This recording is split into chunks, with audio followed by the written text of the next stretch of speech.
लेकिन हमारे मुद्दे किसानों के मुद्दे हैं। नोएडा प्राधिकरण ने किसानों की नोएडा में जमीनें अधिग्रहण की थी।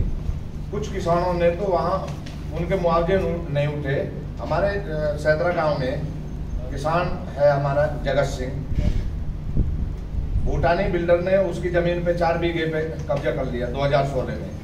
उसमें 2016 में ही ये हाई कोर्ट का स्टे भी है। प्राधिकरण ने उसको जबरदस्ती उसके जमीन पे कब्जा करा दिया भूटानी बिल्डर को।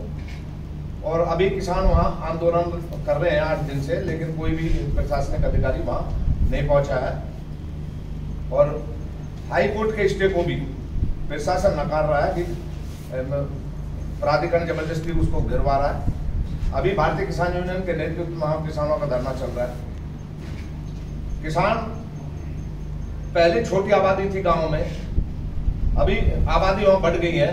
तो यदि किसान अपनी जमीन पे कोई घर बना के दुकान बना के अपना गुजारा बसर करता है तो उसको अवैध घोषित करके प्राधिकरण उसे तोड़ने का काम कर रहा है, जो कि बिल्कुल भारतीय किसान यूनियन बर्दाश्त नहीं करेगी। किसान की जमीन है, वो यदि अपनी जमीन पे एक मकान बना लेता है तो अवैध घोषित कर देते हैं। यहाँ बड़ी बड़ी बिल्डिंग खड़ी कर दी विकास के नाम पर, अर्जेंसी क्लोज लगा के किसानों की जमीन को अधिग्रहण कर लिया गया। लेकिन जो विकास का नाम दिया है वहां बिल्डिंग खड़ी हो रही है। उनके लिए बिल्डिंग बनाने के लिए अधिकार है, लेकिन किसान अपनी जमीन पर एक मकान या दुकान बना लेते हैं तो उसको अवैध घोषित करते हैं। किसानों की किसानी छिन गई, किसानों का जो रोजगार था वो छीन लिया गया अर्जेंसी क्लोज लगा के। अर्जेंसी क्लोज जब लगाते हैं जब कोई सरकारी कोई ऐसी योजना होती है, लेकिन उन्होंने तो मोटा मुनाफा कमा के बिल्डरों से को जमीन अधिग्रहण करके जब बिल्डरों को दे दी बड़े मोटे मुनाफे में, किसानों को किसानी वंचित कर दी, उनके रोजगार छीन लिए गए। जो किसान अपने जमीन से गुजर बसर करके किसान अपने बच्चों को पढ़ा लिखा रहे थे, आज उनके रोजगार बिल्कुल छिन गए। जमीन नहीं रही है उनके पास में। यदि वो एक घर बना लेते हैं, आबादी ज्यादा बढ़ गई है, परिवार बढ़ गए हैं, यदि एक घर बना लेते हैं तो उसको अवैध घोषित कर देते हैं।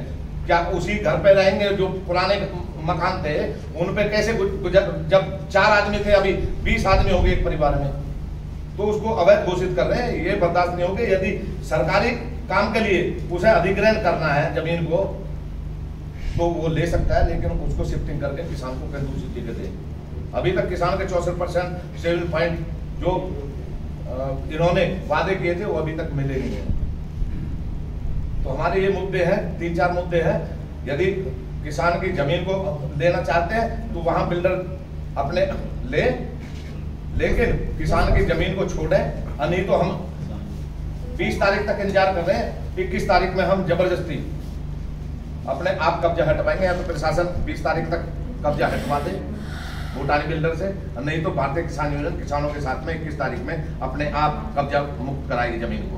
आप एक पर्टिकुलर बिल्डर के खिलाफ हैं या नहीं, पूरे प्राधिकरण के खिलाफ है। अभी फिलहाल तो वहाँ जो जमीन है उस पर बैठे हैं, लेकिन जो मुद्दे हैं सभी मुद्दों पे हमारी लड़ाई है, प्राधिकरण से लड़ाई है। प्राधिकरण ने ही उसको जबरदस्ती गिरवाया था। मुद्दे क्या क्या आप बताएंगे विस्तार में जी? क्या मुद्दे हैं? 10% का मुद्दा है, 64.7 का मुद्दा है, आबादी का मुद्दा है, जो शिफ्टिंग है उसके मुद्दे हैं, बैक लीज का मुद्दा है।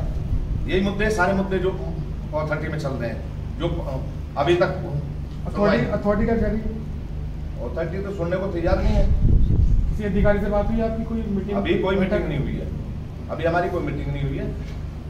शासन प्रशासन बिल्कुल हल्के में ले रहा है किसानों को। ये किसान जो बहुत कमजोर है, लेकिन अब किसान कमजोर नहीं है, किसान जागरूक हो चुका है। आप क्या नोएडा अथॉरिटी के अधिकारी के पास गए हैं, किसी से मिले हैं या लिखित में दिया हो? नहीं, लिखित में दिया, लिखित में दे दिया। लिखित में हमने दे रखा है। लिखित में हमने दिया था उनको कम से कम 15 दिन पहले कि ये समस्याएं, इन समस्याओं का समाधान कराएं, अन्यथा हमें जो आंदोलन पे बैठना पड़ेगा। बीकेयू बलराज की तरफ से विरोध प्रदर्शन किया जाएगा या पूरे बीकेयू से? नहीं, मेरे साथ में 250 संगठन है जो एमएसपी गारंटी किसान मोर्चा के नाम से हमने गठन कर रखा है। पूरे देश के 250 किसान संगठन है जो हमारे साथ में है। हम भी उसका एक हिस्सा है, एमएसपी गारंटी किसान मोर्चा का। सभी अभी एमएसपी गारंटी किसान मोर्चा का एक क्या प्रतिनिधि आया था राष्ट्रीय किसान मजदूर संगठन, वो हमें समर्थन दे रहा है 3 दिन पहले, जिसमें BM सिंह उनके राष्ट्रीय अध्यक्ष हैं, सरदार BM सिंह जी। क्या कारण है कि लगातार किसान जो है धरना प्रदर्शन, विरोध प्रदर्शन करते हैं, अधिकारी जो है उनकी बातों को नजरअंदाज करते हैं, क्या ऐसा वजह रही है? देखिए, वजह तो आप भी जानते हैं, सभी जानते हैं वजह तो, कि ये सब सरकार की मिली भगत होती है। सरकार जो है किसानों को बिल्कुल कमजोर साबित करती है, कमजोर समझती है। तो यही है कि हमारी भी कमियां हैं कि हम अलग अलग लड़ाई लड़ रहे हैं। मैं भी यही कहने वाला, आप लोगों के अलग अलग जो यूनियन बने हुए हैं, ये एक बड़ा कारण नहीं है कि आप लोग धरना प्रदर्शन करते हैं, जहाँ बड़े नेता आ जाते हैं वहाँ तो मांगे मान ली जाती हैं, लेकिन जहाँ कहीं ऐसा होता है कि आप एक संगठन के बल पर चलते हैं तो अधिकारी जो है फिर दोबारा वही।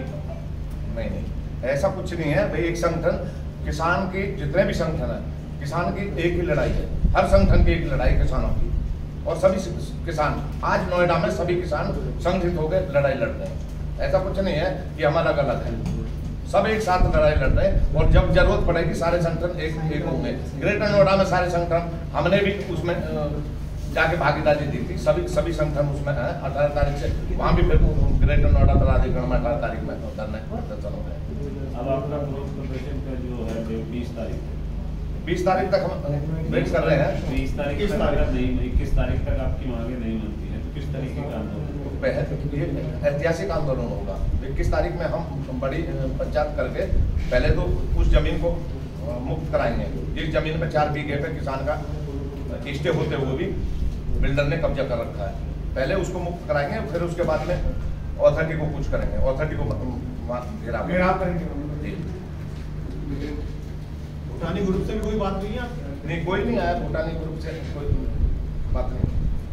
हमको डायरेक्ट बात करने की जरूरत नहीं है, उसमें शक के दायरे में उंगलियां उठती हैं।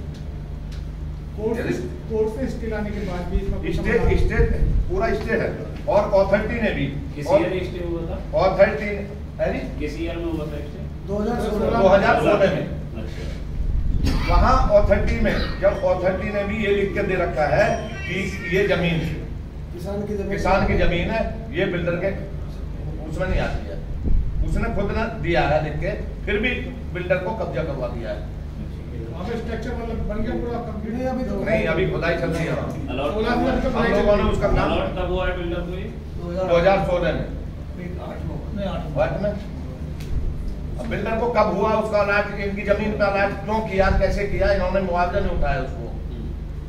लेकिन जब उन्होंने सर्वे किया तो इसमें ये लिखा भी है कि ये 883 जी सैदरा भूखंड में सम्मिलित नहीं है, जो और भूखंड है उसमें ये अलग है, जो भी नंबर दे रखे हैं उन नंबर में ये नहीं है।